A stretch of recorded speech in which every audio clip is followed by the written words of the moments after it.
Adoin ejkan rollerdik. Lerigin yet. Cuan ran herroar perin cigdog cuan lamanak payarroen keda kalangan ailingin rongdik ngan airo cibaragalak leo ilo enen edan harabelang. Ilo yeneo ke erro keda galak erro kadalak alo airo enudin. Geriri jani geriri gue geriri nga geriri jan ligini ayurong pungono rigiri ko iligi geriri pejata kitak geriri pejata kitak kalimpakayo utana brelang cibidudu Herro kedam cok lawan leo tulak em kalimi. Lo yeneo ke herro arkelak jen ejuda. Herro kalimi leo emlak rito herro ilo abrelang anajarik tak ketan tagal. Echibaragalak leoan. Herro ilo animuran tak ak herro chujenem pujilagol leom talak. Kia abrelang elagi itagalak leo ikumulak ipenempa. Ale arke jikan ke ngajin lewadin im lemun wadin age chalogarmich nata im najwan igut tarinai kiyo Kia ewanalak em kagailak arme im citoyan im citagan im paren chino tarinai im lale na yuwaneo kalimin leoan. Kia arme jiro rojino tarinai. Keret tarinai edalak roji tarinai. jig tu gain bol diben kaya na to jig tu gain bol diben kaya na to ngere bulag yar jig tu gain bol diben kaya na to ngere bulag yar orang we me jiri ligi yar ochon gab jeri jar Kia ero cebel dok yinger yawili ke roj nadak ke rojar mandron im cang idurun kia ina wili ko air. Kejilakan rane cuan ledi rabar ke lagi impar cibar leo. Kia ya bar pelak ale airo. giriri jani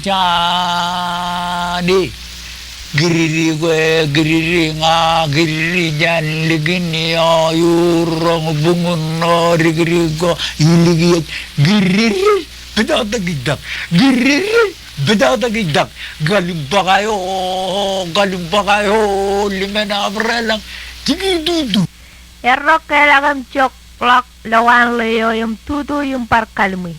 Erro kalmi yung lak par redolak erro elo kiyang yo par aceri gritak. Erro pa yole par leo iweo. Erro cujan par telak im kelanganit. Kia abrelang itu gumpa. urr lamai eja ke pacorel lagudli chen itu enanaot ngai bajlo armi ro chirip menu niriji talama karemen rin ke ageman le ena talama rujitoen ke ak rujitangan ewe percuan alang tarinai Kujong yo abrelang ebak. kumut pertarinai ilukun kanan cale tanai kalimi lena ya Imo je roj par tarinai. Ya par pelan rojer. jig tu gain bol diben kaya na to ngere bulag yar jig tu gain bol diben kaya na to ngere bulag yar orang we me jiri ligin yar ochon Jero ak roremur roj par ngeri mewili indatak cendron ke yerojar mandron. Imo yerojar perem lale eceri dok cuan liga yang pangan abrelang.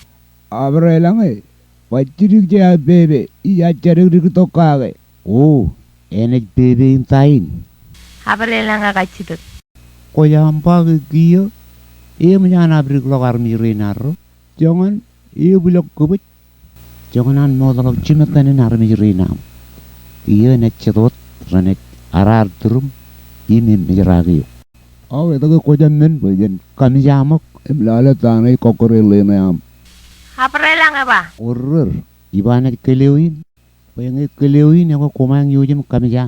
Pagilale onre je kalum leme ne ja alle ne wanin. Ewa kacalai cerkan yuj beran kaman kabiji.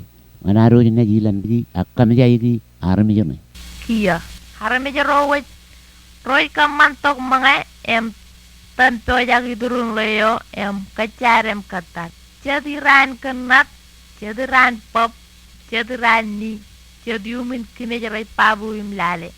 Roy jaren ne jalak em nang tok tan ran. Kalak relak ledi gro rei ketak chen et aya bartalok ale airo. Giriri jani jani giriri kwe giriri nga giriri jani gini ayurong bungunor giriri goy. Ya arame jero rei rong an ledi gro al ken aleo imraba. Yolo ma yana ne togi jane.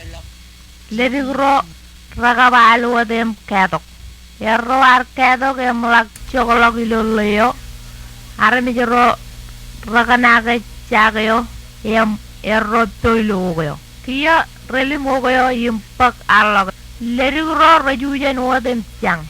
Rabak alog erro im karelang erro hilo moemoni rojo. Kerre karelang erro rakarwe jalak kopan moyo. Karwe jalak le jalak erro peren len umum kanap.